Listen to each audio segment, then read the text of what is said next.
Caleb from Brownells here, and in today's quick tip I want to go over how I mount offset red dots on an AR-15. So this particular one right here is our 6mm ARC. This is our long range AR, and if you have any questions about this or you want to see the range report, go check out those videos. We already got them out there. But what I do want to cover is how I set up offset red dot sights on here. Now I'm just going to go over a few like ground rules here. So we have our handguard up here. We don't want to mount anything on our handguard itself. As we've shown in previous testing in other videos, that optics on your handguard, if your handguard gets bumped around at all, they do not hold zero. So we don't want it up there for sure. Now, ideally, I would kind of want it to be, talking about like distance from my face here, I'd want it to be about right here. Obviously, we can't put it there because we have our optic mounted here. Now, if you're using rings that you can bolt a red dot directly onto, great. This one here, we can actually mount them on top because these Midwest Industries rings have the option to mount a red dot on top. Now, the issue here is on this particular gun, because this is a longer range rifle, and I am dialing this thing, and actually it's dialed out for 500 right now. I'm going to return to 0 real quick. Anyway, this turret is tall, so pretty much any red dot sight I put on here isn't going to be tall enough. So now we're left with the option of using an offset.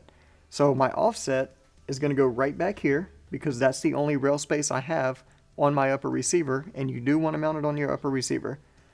So we're going to stick it right here on the back. Typically, so since we're not running iron sights, it's where your iron sights would be.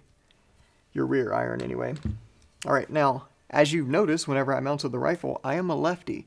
So I'm going to have to take that into consideration too. So most of y'all, you're going to be mounting it on the right-hand side. I'm mounting mine on the left-hand side. Reason being is whenever I'm shooting, I'm tilting the rifle to use that offset, and it's still right in my eye line.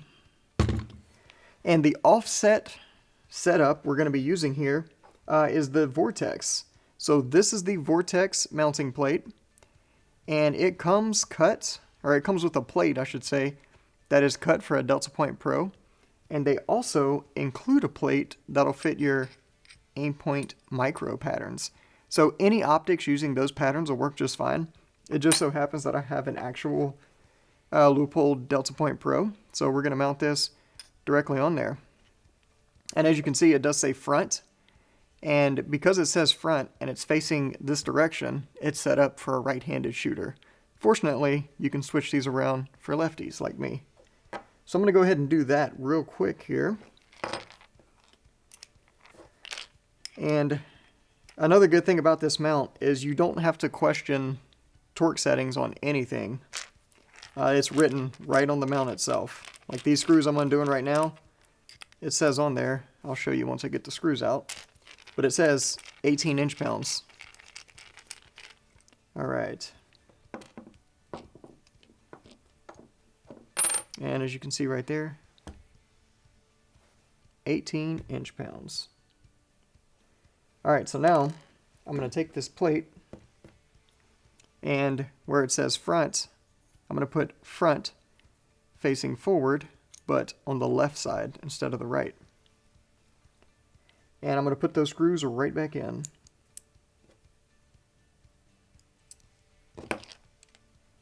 And I'm just going to tighten them down here.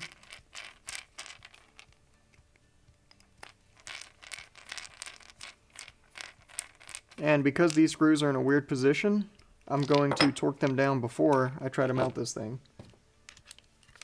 And I'm just going to set my torque driver to 18. That's 10.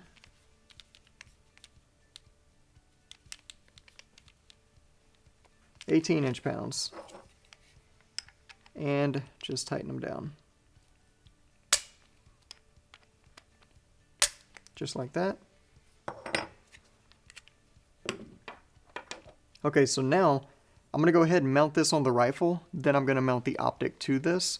You can do it either order, you don't have to do it in that order, that's just how we're going to do it here. And let me get things set up here once again. So on this, there's 2 screws on one clamp side. You just loosen those screws. Each bolt goes through a 1913 slot, so you just line it up on your receiver. And as you can see, it says 30 inch-pounds. So you're going to line it up on your receiver, torque it down to 30 inch-pounds, and that's it. So let's do that. And this is a QD Optic I have on here, and my lever is actually a little bit in the way. So I'm going to undo one of those levers. I'm going to leave the other one clamped tight because I don't want it to mess up my zero.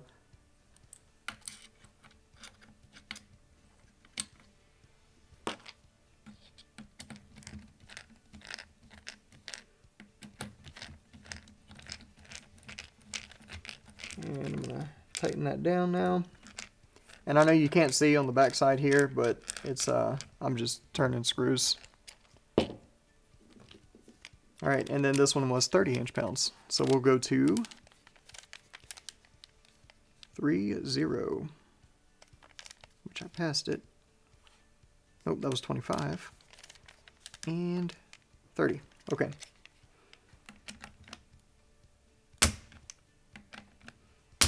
Just like that.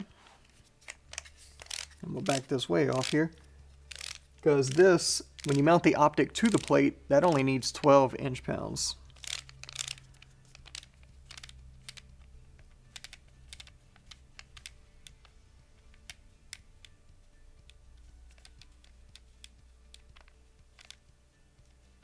Alright, 12. Okay, so the screws, I believe you're supposed to use are the ones that came with the DeltaPoint Pro. So we're going to run them right through and see here.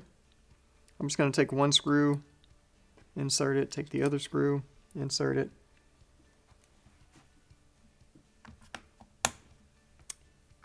Lay the Optic on the mount. And need the smaller Torx for this. This is T15.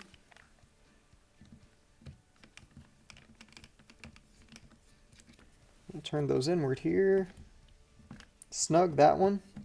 Come back to the other one. And torque that one all the way down. Just like so.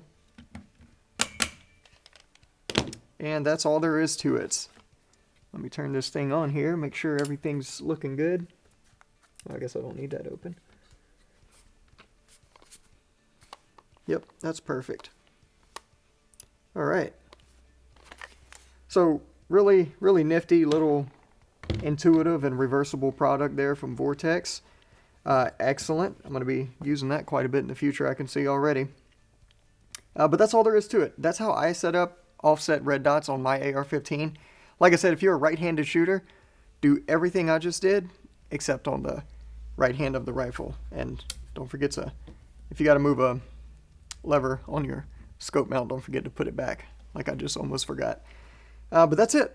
If you have any questions, comments, concerns, you'd like to do it a different way, let us know in the comments down below, because my way isn't necessarily the way, it's just a way of doing things. So, if you need help with anything for any reason ever, feel free to give us a call on the tech line. We'll be happy to help you out. Thanks for joining us, and we'll see you next time.